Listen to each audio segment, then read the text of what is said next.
आधीच वाढलेल्या महागाईचा सामना करणाऱ्या पालकांना दरवाढीचा आणखी एक झटका बसणार आहे। शालेय विद्यार्थ्यांच्या स्कूल बस चालकांनी स्कूल बसच्या शुल्कात वाढ करण्याचा निर्णय घेतलाय। स्कूल बसच्या दरात 15 ते 20% दरवाढ करण्यात येणार आहे। ही दरवाढ 1 एप्रिल पासून लागू करण्याचा निर्णय स्कूल बस ओनर्स असोसिएशनने केलेला आहे आणि या निर्णयामुळे आता पालकांचं आर्थिक गणित बिघडणार आहे।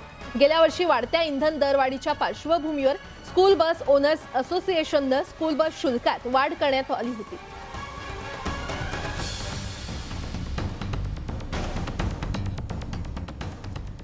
आणि आता बातमी आहे मेट्रोच्या प्रवाशांसाठी। मुंबई मेट्रोने प्रवास करणाऱ्या लाखो प्रवाशांना एक मोठं गिफ्ट दिलंय।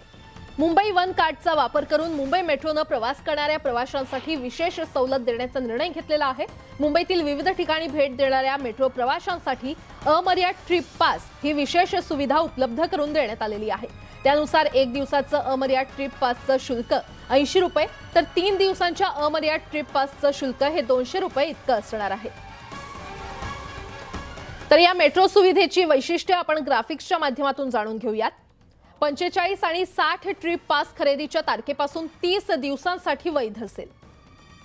अनलिमिटेड ट्रिप पास हा 80 रुपये असेल, त्याची वैधता 1 दिवसाची असेल आणि 200 रुपये वैधता 3 दिवसांची असेल। मुंबई वन कार्ड हरवल्यास कार्डमधील शिल्लक रक्कम परत मिळणार नाहीये। तर मुंबई वन कार्ड खराब झाल्यास हरवल्यास नवीन कार्डसाठी 100 रुपये शुल्क द्यावं लागणार आहे। ट्रिप पासेस फक्त Mumbai one national common mobility कार्डसाठी वैध असणार आहे।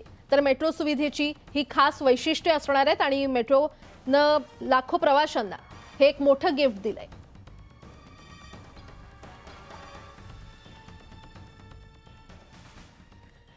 पुढची बातमी पाहूयात। पक्षफुटीनंतर शिवसेना ठाकरे गटाचे प्रमुख उद्धव ठाकरे ऍक्टिव्ह मोडवर आलेले आहेत। तर आगामी निवडणुकांच्या पार्श्वभूमीवर नव्यानं पक्ष बांधणी करण्यासाठी उद्धव ठाकरे मैदानात उतरलेत।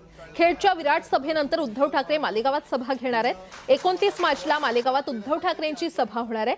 सभेच्या तयारीसाठी संजय राऊत नाशिकमध्ये आहेत। आज या सभेचा टीजर सध्या लॉन्च करण्यात आलाय। टीजर नंतर आता सर्वांचं लक्ष उद्धव ठाकरेंच्या या सभेकडे लागलंय। की बरं झालं गद्दार गेले, त्याच्यामुळे हिरे सापडले।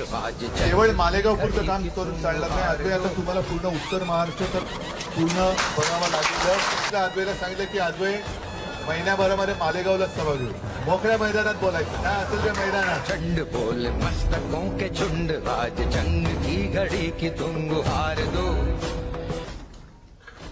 बरं झालं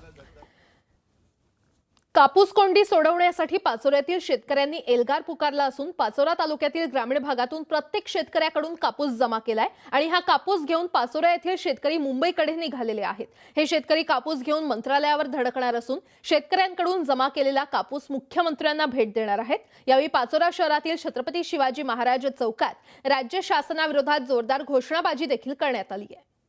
भावासाठी कापसाच्या भावासाठी या कपाशीवर लवकरात लवकर शासनाने व राज्य शासनाने व केंद्र शासनाने त्वरित लक्ष घालावे व कपाशीचे जे काही कमी झालेले भाव आहे यांना कुठे स्थिर भाव द्यावा, जेणेकरून शेतकऱ्याचा माल लवकरात लवकर बाजारपेठेत आम्ही विकू शकू आणि आम्ही ह्या आजारपणातून मुक्त होऊ शकू। आमची कपाशी काही दिवसापासून घरात पडलेली आहे, ती वेचूनसुद्धा भाव नाही आहे।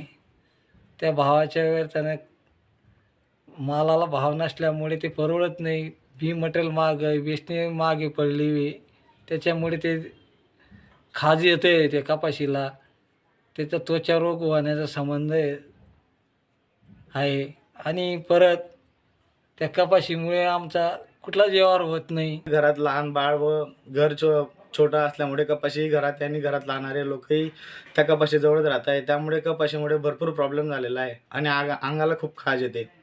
त्यामुळे सरकारला माझी विनंती आहे की लवकरात लवकर या मुद्द्याकडे लक्ष द्यावं व कपाशीचा भाव वाढवण्याचा प्रयत्न करावा।